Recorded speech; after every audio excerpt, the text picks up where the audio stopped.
The Google Pixel 10 Pro XL is named in part after its size, but to get to grips with how good a phone it is, it would be wrong to focus on physical qualities alone.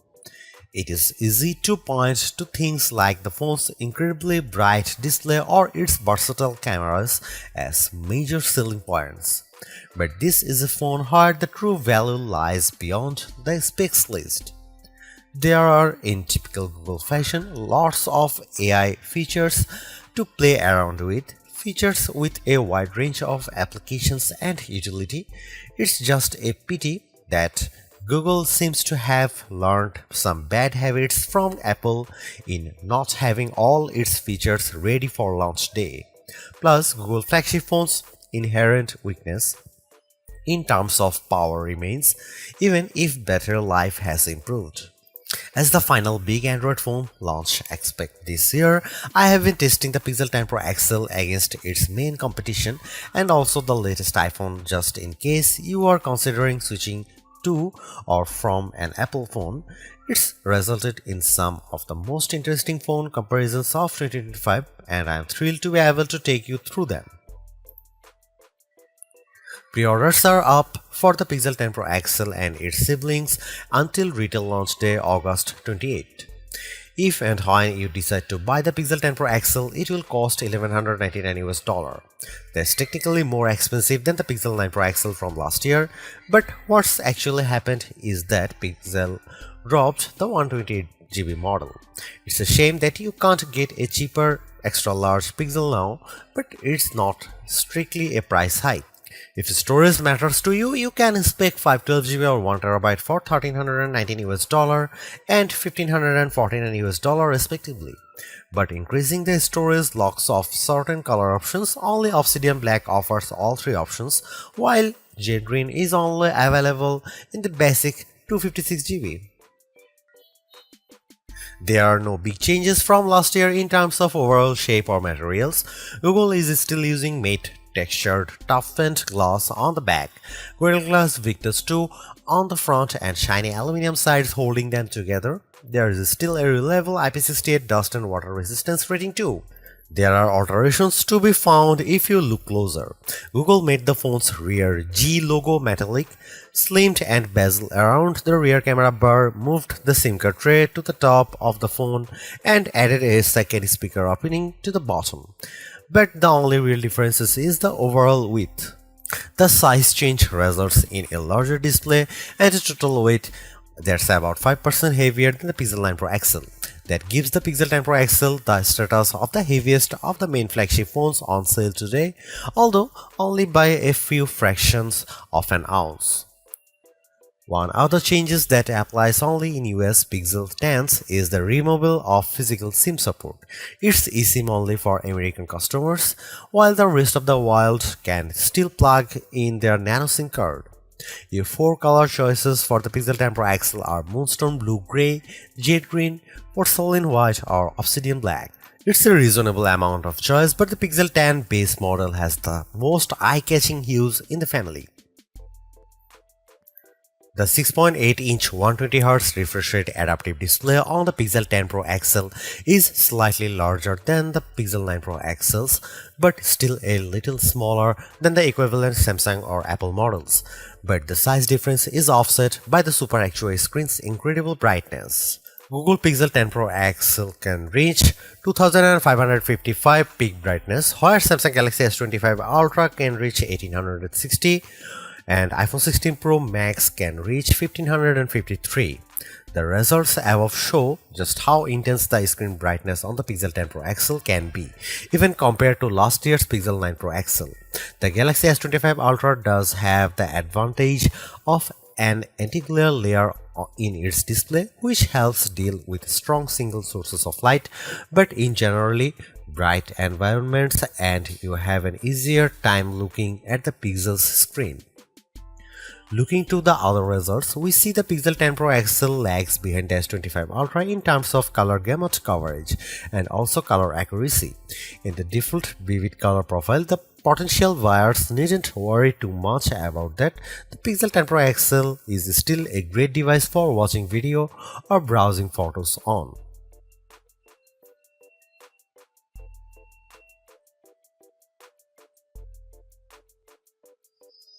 You might be surprised to hear that the Pixel 10 Pro XL's camera are identical to the Pixel 9 Pro XL's, at least on paper.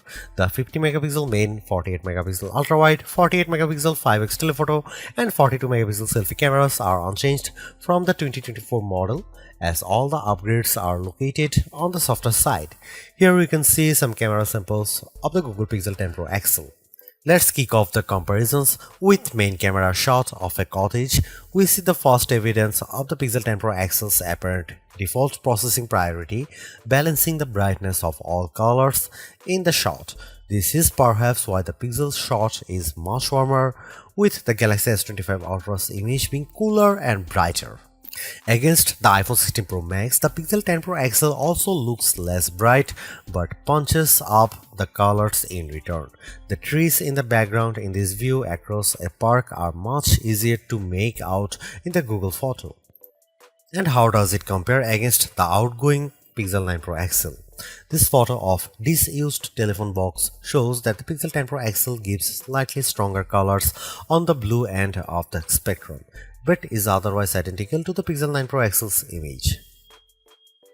In the night mode, with our subject being mini bottle of Henderson's relish, we see the Pixel 10 Pro XL struggle to capture the light compared to the Galaxy S25 Ultra, but the Pixel does have less of a red color caused by the curtains in the room than the S25 Ultra, which could be an advantage in some cases. Switching to the ultra-wide cameras and looking over a small stream in a wood, the Pixel's image pales compared to the S25 Ultra's far brighter shot.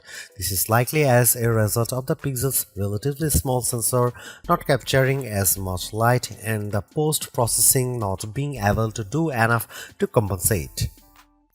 Macro mode also uses the ultra-wide sensor, comparing to the Pixel's effort against of the iPhone 16 Pro Max of a pink flower. The Pixel's shot is darker, again likely because of its small sensor, but the image still has good contrast as we can still make out the detail in the flower's center. The final rear camera on the Pixel we need to look at is the 5x telephoto camera, which I pointed at a breeze over a lake.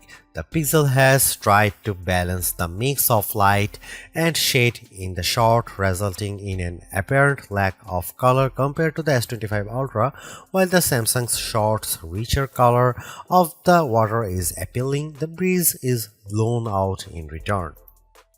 The Pixel 10 Pro XL's telephoto camera offers up to 100x max magnification for the first time, except with the power of ProRes zoom. Images at the level are still legible, albeit potentially inaccurate, but let's start at a less extreme 50x. Zooming in on a milestone's curved lettering, it's already obvious that the Galaxy shot is noisier than the Pixel's, but based on my own observation, the Pixel has over-smoothed the stone, removing some of the texture in an effort to clean up the shot.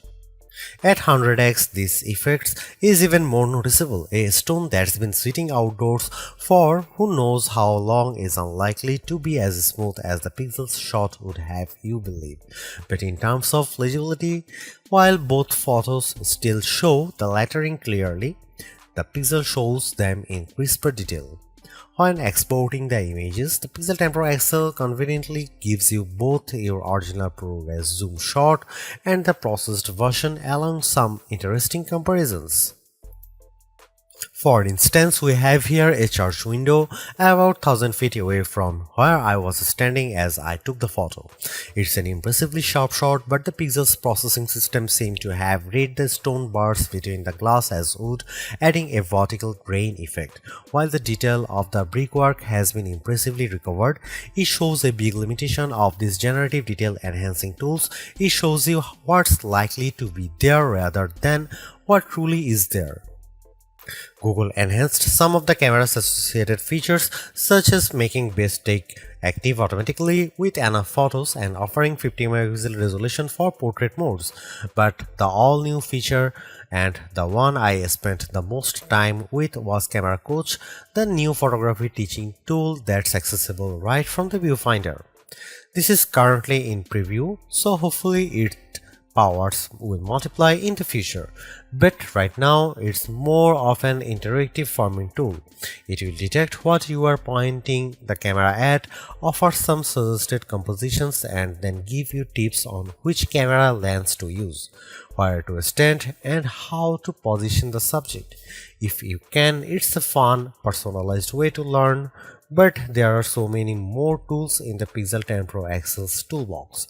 I hope more options or perhaps an advanced mode appear in future to help guide users to try even more, like switching between vertical and horizontal shots, setting a manual focus, or adjusting exposure.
Google's updated the chip in its Pixel 10 Pro models with a Tensor G5 and paired Pro models including the 10 Pro XL with 16GB RAM.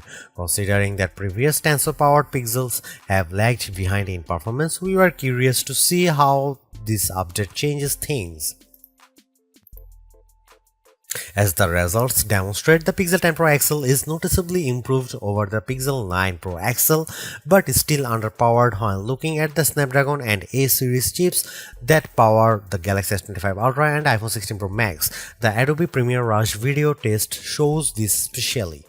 In my general gaming test of playing the graphically intense RPG XR Stress in order to get a consistent 60 FPS frame rate, I had to turn off anti-aliasing, reduce the resolution from ultra to high and environment quality down to average, and even the game would still experience hiccups. And reflections with Snapdragon 8 Elite can easily handle this game at maximum settings. Now that the 128GB Pixel Pro XL model has been discontinued, the Pixel 10 Pro XL starts with 256GB storage with the option to up that to 512GB or 1TB storage. This should be speedy storage to load and unload thanks to Google using the UFS 4.0 memory standard with 512GB or 1TB of storage on a US model.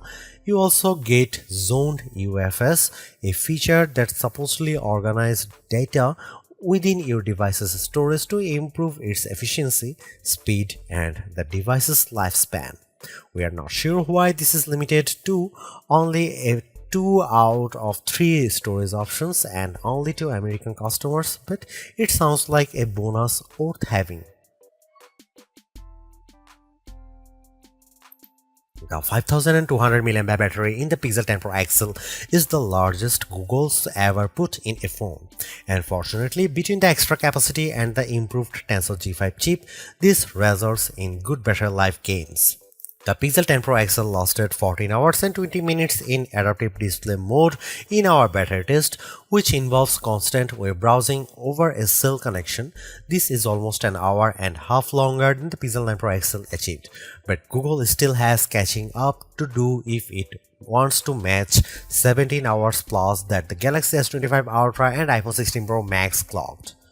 Using the Pixel 10 Pro XL's 45-watt wired charging, we are able to fill the phone from empty to 33% and 63% full after 15 minutes and half an hour charging times respectively. The Galaxy S25 Ultra manages to reach 37% and 71% in the same time frame, although its smaller battery capacity no doubt helps there. We must also highlight the 25-watt wireless charging that the Pixel 10 Pro XL now supports using the new Key 2.2 compatible Pixel Snap accessories. You can also this with MagSafe chargers designed for iPhones too, opening up a huge world of possible add-ons of your Pixel. Google is the first Android smartphone maker to adopt Key 2 fully, and hopefully this heralds wider adoption among Android brands down the line. But focusing on the Pixel for now, it means that if you do happen to switch from an iPhone, you can keep using your chargers and some other accessories, saving you spending more on a new set of peripherals. Here is where the Pixel 10 Pro XL's main upgrades lie. As the first big phone maker to embrace Gen AI features back in 2023, it's no surprise that this remains the Pixel 10 series focus. The feature I was most looking forward to trying out was Magic Q, which takes the password or 2FA code autofill you have seen on phones before to another level by surfacing info in your messages or in calls as the phone thinks you need it. But the magic in the name seems to apply to a disappearing act, as I didn't see the feature pop up once in my whole week of testing despite switching everything on in settings. I was aware that Daily Hub, the summary feature similar to Samsung's Now Brief, isn't yet available here in the UK, but none of the suggestions that Google showed off on stage have popped up to help. Other additions to the Pixel 10 Pro XL software feature arsenal include a Pixel Journal app, a nice way to record your daily thoughts alongside photos, locations, and other info from your day. I also had fun with Create Music, which lets you turn recorder files into tracks with AI-implemented music based on a handful of genres. There's also Voice Translate in calls, which does a reasonable job of imitating people's voices in order to let you speak the same language. On the aesthetic front, there are new dynamic effects and templates for the lock screen, plus an always-on display mode that shows your phone's wallpaper in the style of recent iPhones and Galaxies to help keep the Pixel up to speed with its main competition. And Pixel Screenshots, a handy index of all your screen grabs, still works excellently, even as other companies have now imitated the feature with their own phones. It's even got Notebook LM integration to help you add relevant captures to your notebooks. More important than any currently available feature on the Pixel 10 series is the continued commitment by Google to provide the phone with 7 years of full updates. That's the most that any other major phone maker offers, and while we have yet to see a phone reach the end of 7-year update schedule like this yet, hopefully we can trust Google to keep its word and offer Pixel 10 owners an update to Android 23 in 2032. A fun bonus that comes with the Pixel 10 Pro XL purchase is a free year of Google AI Pro, normally costing $20 per month. This opens up Google's Gemini Pro and Deep Research tool, plus limited access to VO3 fast video generations and 2 TB of cloud storage. Google's made a few but effective upgrades to the Pixel 10 Pro XL. It's a masterclass in efficiency. changing and improving just enough to stay amongst the top of the pack in the most areas. The display's brightness is unmatched, and the camera's ultrawide perhaps aside offer a balanced, natural look that I can see a lot of people liking. It's unfortunate that the Pixel 10 series is still the lowest powered of the flagship phones on sale today and lags behind its main rivals on battery efficiency. Hopefully, access to Google's latest AI tools makes up for that for anyone who decides to take the plunge, although perhaps give it a couple of months if this is your primary reason. Hopefully, by then the seemingly incomplete Magic Q and the preview version of the camera coach will have been made whole. The Galaxy S25 Ultra may still be a better pick for you if you want more power and power efficiency from your phone. The Pixel 10 Pro may also be a better fit than the XL, considering you only sacrifice display size and battery life for a cheaper phone that's otherwise just as capable as its larger sibling. But the Pixel 10 Pro XL is the most capable and competitive of Google's latest batch of phones.